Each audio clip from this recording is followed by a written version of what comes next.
I wouldn't be surprised अगर audience में ऐसे लोग भी हैं जो किसी इंसान को अपना घर मानते हैं, क्योंकि लोग हमारा घर का सबसे पहला एहसास होते हैं और सबसे खूबसूरत भी।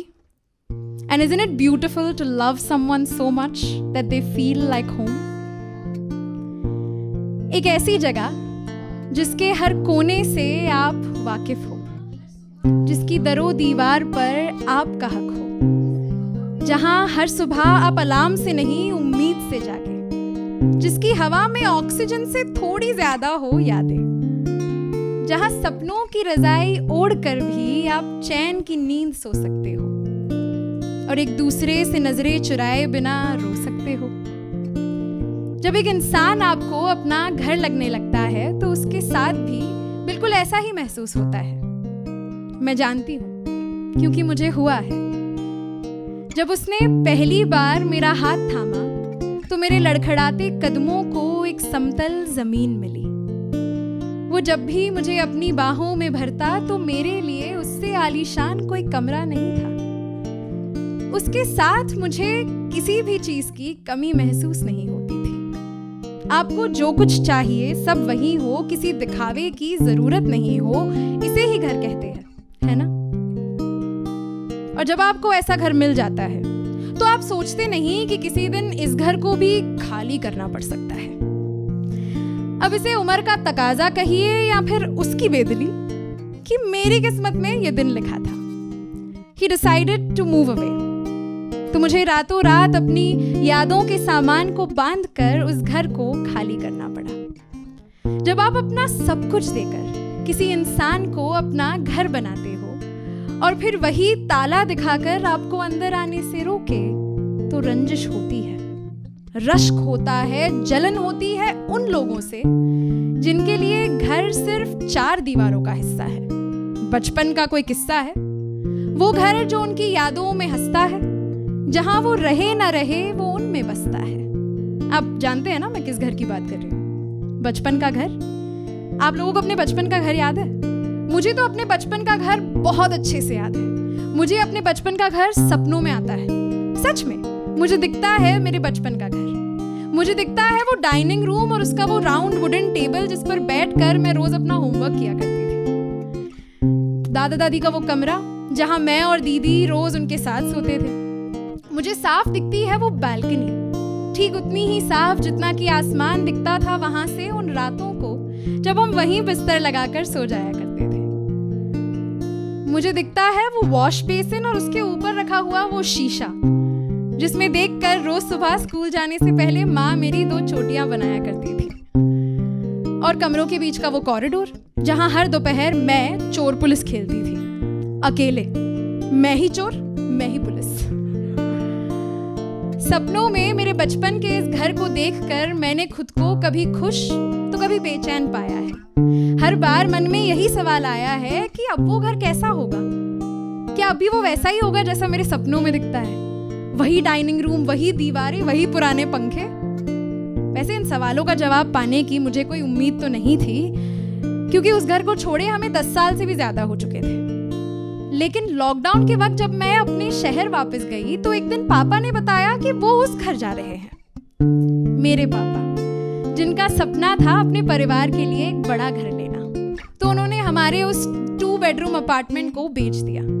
लेकिन उस रोज इत्तेफाक से वो उन अंकल से कहीं टकरा गए जिन्होंने हमसे वो घर खरीदा था। So years after we moved out, I had the chance to visit my childhood home. बचपन के घर में कदम रखते ही मेरे अंदर की लड़खड़ाहट संभलने लगी। पापा ने अंकल को बताया कि कैसे मैं इस घर को देखने के लिए उतावली हो रही थी। अंकल भी मुस्कुराए और बोले, क्यों नहीं, इसे अपना ही घर समझो। फिर अंकल ने हमें हमारा ही घर दिखाया। मम्मी पापा का कमरा, किचन, मंदिर। पहली नजर में तो सब कुछ वैसा ही लग रहा था जैसा हम उसे छोड़कर आए थे। लेकिन एक और नजर फेरने पर धीरे धीरे भेद खुलने लगे। मम्मी पापा के कमरे की वो बालकनी, उसे अंकल ने तुड़वा दिया था और बड़ी करवाने के लिए। और डाइनिंग रूम का वो टेबल अब लेफ्ट में दीवार के पास नहीं, राइट में कैबिनेट की जगह पर था। और सीलिंग का पेंट भी उखड़ने लगा था। ये सब देखकर अंदर ही अंदर मुझे अंकल पर थोड़ा गुस्सा आ रहा था कि उन्होंने हमारे घर का ख्याल क्यों नहीं रखा और वो हमसे पूछे बिना इतना कुछ कैसे बदल सकते हैं? ये मेरे बचपन का घर था, मैंने अपनी जिंदगी के 12 साल गुजारे हैं यहाँ। मैं अंकल से कुछ कहने ही वाली थी कि आंटी हमारे लिए चाय और समोसे ले आई। चाय अच्छी थी तो मैंने उसे उनकी पीस ऑफरिंग समझ लिया और कुछ ना कहना ही ठीक समझा। After all I had to be mature about this. उस घर के पुर्जे भले ही अपनी जगह पर थे, पर हमारे जाने के बाद उनके मायने भी बदल गए थे। उस दिन उस घर से जाते वक्त मैंने अंकल से उस घर की कुछ तस्वीरें लेने की परमिशन मांगी। जब वो घर छूटा था तो ना मेरे पास फोन था ना कैमरा। अंकल ने हाँ कहा और मैंने हर कमरे की एक फोटो ले ली। फिर घर जाकर जब माँ को वो तस्वीरें दिखाई तो बड़ा अजीब लगा जैसे किसी रैंडम अंकल के पर्सनल बेडरूम और किचन की फोटोज ले आई हूँ। माँ भी ये सुनकर हंस पड़ी और बोली, अजीब ही है ना, वो हमारा घर था, है नहीं, तो वहाँ हमारा कुछ भी कैसे हो सकता है? तो एक काम कर, ये फोटोज डिलीट कर दे। लॉकडाउन खत्म होने के कुछ वक्त बाद मैं मुंबई वापस आई, जब वायरस का खतरा और मेरे टूटे हुए दिल के बारे में लोगों ने बात करना बंद कर दिया था। Life had not gone back to normal, but we all got used to this new way of living our life, right? वक्त बेवक्त वो घर वाली फीलिंग भी वापस आ जाती थी। कभी बिल्डिंग के पास वाले गार्डन में, कभी एक प्लेट दही चावल में, तो कभी सालों पुरानी दोस्ती में। लेकिन मैं अपने उस घर नहीं जा पाई, वो प्यार वाला इंसानी घर। मन में अब भी बहुत से सवाल थे। कैसा होगा वो? हम मिले नहीं थे 1 साल से, वो कैसा दिखता होगा? फोटोज देखी थी मैंने उसकी, पर social media can be deceiving. क्या अब हम मिले तो वो पहले की तरह मुझे गले लगाएगा? क्या वो फिर कभी इस शहर लौट आएगा? ऐसे इन सवालों का जवाब पाने की मुझे कोई उम्मीद तो नहीं थी, लेकिन फिर एक शाम दरवाजे पर दस्तक हुई। उसे देखकर इतनी खुशी महसूस होगी, इस बात का मुझे अंदाजा नहीं था। हम मेरे हॉल में बैठकर पहले की तरह बातें करने लगे, लेकिन इस बार उसके किस्से नए थे, जीने के तौर तरीके अलग थे।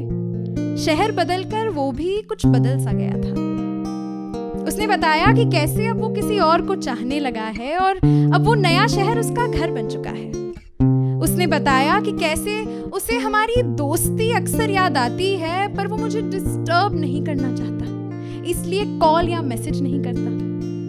उसने बताया तो बहुत कुछ, पर मुझसे मेरा हाल पूछा ही नहीं। तो लगा जैसे कि वो अब भी झूठ तो नहीं बोल रहा था, मगर अब उसमें सच सुनने की हिम्मत नहीं थी। उस दिन उसके जाने के बाद मैं हमारी पुरानी तस्वीरें देखने लगी। अक्सर उन तस्वीरों को देखकर मैं उस घर के एहसास को याद रखने की कोशिश करती थी, पर इस बार जब उन्हें देखा तो लगा कि ये किसकी तस्वीरें हैं? मैं जिससे अभी मिली वो तो बिल्कुल ऐसा नहीं। ठीक कहा था माँ ने, वो मेरा घर था, है नहीं, तो वहां मेरा कुछ भी कैसे हो सकता है? जब बचपन का घर छूटा तो मैं अलविदा नहीं कह पाई थी। इस बार भी ठीक से अलविदा तो नहीं कह सकी, पर मन ही मन शुक्रगुजार हुई ये सोचकर कि घर का एहसास घर से बड़ा होता है। घर का एहसास घर से बड़ा होता है, वो किसी शख्स या कमरे में समा नहीं सकता। अगर कोई अकेले अपना घर बना नहीं सकता, तो किसी का जाना उस घर को मिटा नहीं सकता। शुक्रिया।